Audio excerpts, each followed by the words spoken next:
Student, हमने अपने first, second और थर्ड वीडियो में क्लास 10 एसएसटी सिविक्स से related lesson 7 state government study किया था। हम अपने फोर्थ वीडियो में क्लास 10th एसएसटी सिविक्स से रिलेटेड लेसन 7 का ही रेस्ट पार्ट स्टडी करेंगे। हाई कोर्ट की formation and qualification, appointments and the powers of the जजेस ऑफ द हाई कोर्ट। हमारा टॉपिक है हाई कोर्ट। हाई कोर्ट में सबसे फर्स्टली हम डिस्क्राइब करेंगे according to article 214 every states has the high court. According to article 214 article के according हर state में एक हाई कोर्ट होता है और एक स्टेट में एक से ज़्यादा हाई कोर्ट भी हो सकते हैं। नेक्स्ट हमारा पॉइंट आ जाता है in the beginning high court was establish. सबसे फर्स्टली हाई कोर्ट एस्टैब्लिश हुए थे कैलकाटा, मुंबई एंड मद्रास में एस्टैब्लिश हुए थे 1862 में। Allahabad high court was establish 1866। Allahabad high court establish हुआ था 1866 में। प्रेजेंटली हाई कोर्ट हैं 24 हाई कोर्ट इन इंडिया। अब नेक्स्ट टॉपिक आ जाता है हमारा formation of the high court. Formation of the high court में हाई कोर्ट का जो फॉर्मेशन है वो आर्टिकल 216 के अकॉर्डिंग है। High court will constitute a chief justice and other जजेस। हाई कोर्ट बनता है एक चीफ जस्टिस से और दूसरे अदर जजेस से, जिन्हें अपॉइंट करता है प्रेसिडेंट अपॉइंट करता है। And in the same way the number of high court जजेस will also be determined by the president. It mean high court में कितने नंबर्स में हाई जजेस रखने हैं या कितने नहीं रखने हैं, ये सब डिसाइड करता है प्रेसिडेंट। नेक्स्ट हमारा टॉपिक आ जाता है अपॉइंटमेंट ऑफ द जजेस। अपॉइंटमेंट ऑफ द जजेस में हमारा टॉपिक है आर्टिकल 217 के according the president appoints the chief justice. President high court के चीफ जस्टिस को अपॉइंट करता है और उसी के सजेशन पे अदर जजेस को अपॉइंट करता है। The president appoint the chief justice at of high court after taking advice from chief justice of the supreme court. President high court के चीफ जस्टिस को अपॉइंट करता है। किसकी एडवाइस पे अपॉइंट करता है? सुप्रीम कोर्ट के चीफ जस्टिस की एडवाइस पे अपॉइंट करता है।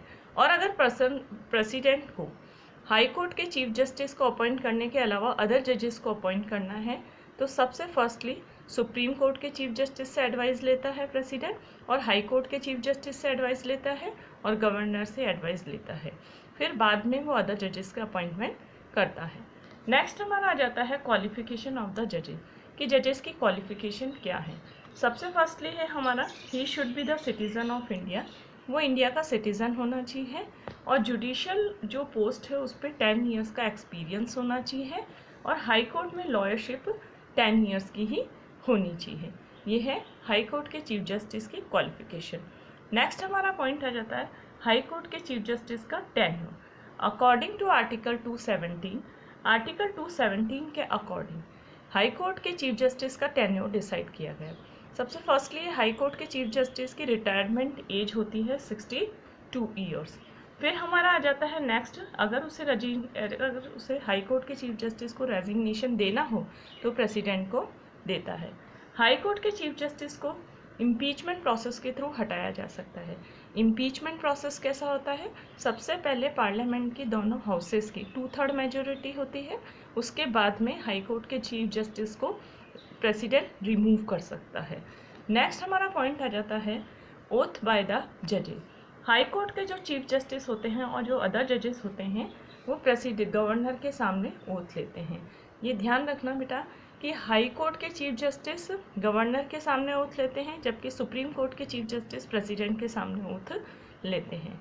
नेक्स्ट हमारा टॉपिक आ जाता है सैलरी ऑफ द जजेस। जजेस की सैलरी होती है, हाई कोर्ट के चीफ जस्टिस की सैलरी होती है 90,000 और अदर जजेस की सैलरी होती है 80,000। फिर हमारा नेक्स्ट पॉइंट आ जाता है independence of the high court, कि हाई कोर्ट इंडिपेंडेंट कैसे रह सकता है। सबसे फर्स्टली है special procedure for appointment. High court के चीफ जस्टिस का अपॉइंटमेंट प्रोसेस स्पेशल है। कैसे?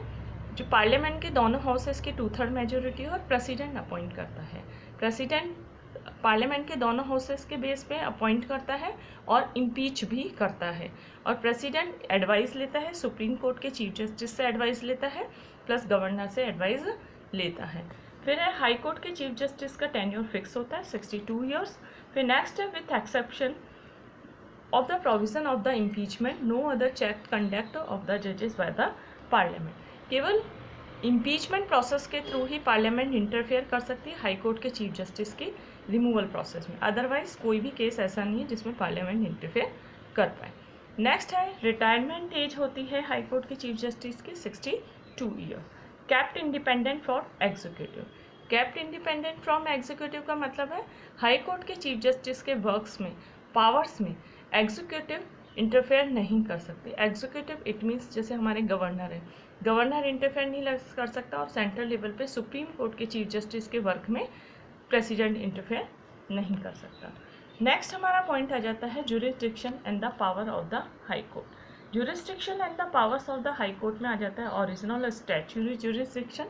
स्टैच्यूरी जुरिस्डिक्शन का मतलब होता है, स्टैच्यूरी जुरिस्डिक्शन का मतलब होता है लीगल वे में जुरिस्डिक्शन मिला हुआ है।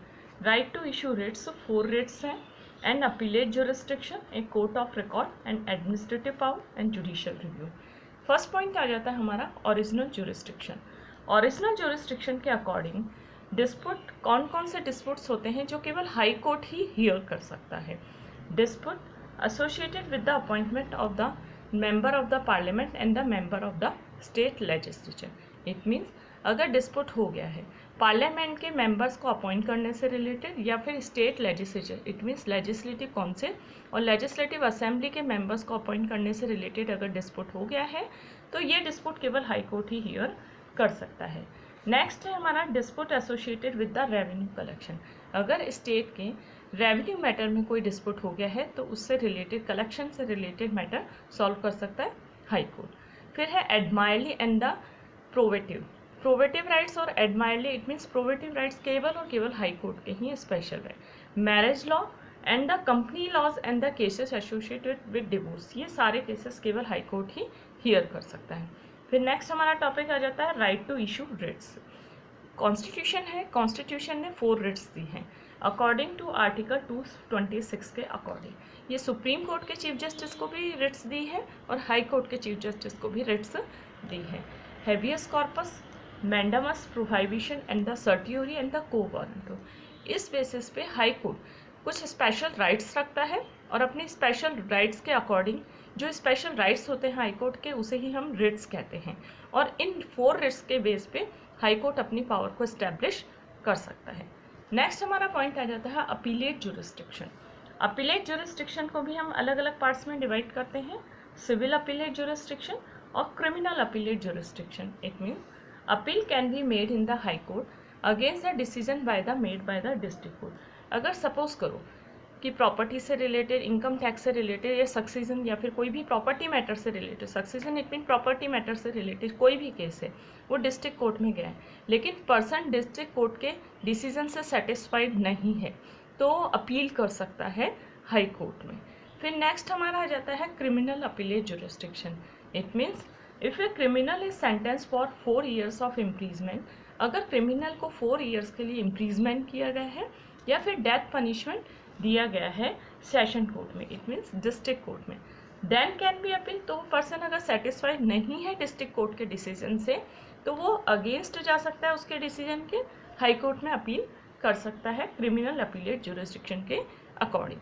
फिर नेक्स्ट हमारा आ जाता है constitutional appellate jurisdiction. Constitutional appellate jurisdiction का मतलब है any such cases in which there is a question of interpretations of the constitution can be presented in the high court. अगर कोई कॉन्स्टिट्यूशन के डिस्क्रिप्शन से रिलेटेड मैटर है, it means constitution के अगर किसी लॉ का डिस्क्रिप्शन करना है तो ये सारे मैटर कहाँ जाते हैं, हाई कोर्ट में जाते हैं। नेक्स्ट हमारा पॉइंट आ जाता है एडमिनिस्ट्रेटिव पावर्स। हाई कोर्ट के एडमिनिस्ट्रेटिव पावर्स में है ए हाई कोर्ट में call for decision made by the subordinate court and can evaluate the examine. High court district court से, इट मीन्स कोई भी अपने सबऑर्डिनेट कोर्ट से कोई भी केस अपने पास मंगा सकता है और केस मंगाकर वो उस केस पे डिसीजन दे सकता है।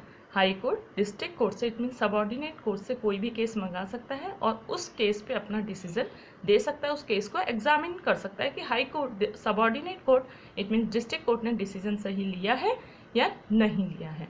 फिर हमारा आ जाता है it is the duty of the high court. High court की ड्यूटी होती है that it ensure that subordinate court doesn't violate its form in the work as per the provision laid down by law. Constitution में law दिया गया है, उस law के according high court को ये पूरी पावर होती है कि अगर उसका सबऑर्डिनेट कोर्ट या फिर डिस्ट्रिक्ट कोर्ट किसी पर्सन की जो फंडामेंटल राइट्स हैं उनको वायलेट कर रहा है या फिर अपनी जो पावर्स है उनको अनलिमिटेड फॉर्म में यूज़ कर रहा है, तो हाई कोर्ट ऐसे मैटर सबऑर्डिनेट कोर्ट के हियर कर सकता है, अपने पास मंगा सकता है। फिर नेक्स्ट हमारा पॉइंट है जुडिशियल पावर। जुडिशियल पावर में हाई कोर्ट का है the high court has the power to declare working of the central government and the state government and executive as valid and the invalid. High court के पास भी जैसे supreme court के पास power होती है, high court के पास भी पावर होती है कि वो सेंट्रल गवर्नमेंट, स्टेट गवर्नमेंट और एग्जीक्यूटिव की पावर्स को चेक कर सकता है कि वो अपनी पावर का यूज़ कर रहे हैं या उसका मिसयूज़ कर रहे हैं। अगर मिसयूज़ कर रहे हैं तो हाई कोर्ट उनके अगेंस्ट केस फाइल कर सकता है। ये हाई कोर्ट का होता है judicial review power. State the legislature, executive and the state judiciary is collective known as the state government. तो स्टूडेंट्स, हमारे अपने इस वीडियो में फोर्थ वीडियो में क्लास 10 एसएसटी से रिलेटेड सिविक्स का लेसन 7 स्टेट गवर्नमेंट यहीं कंप्लीट हुआ है। Lesson 7 class 10 SST civics state government.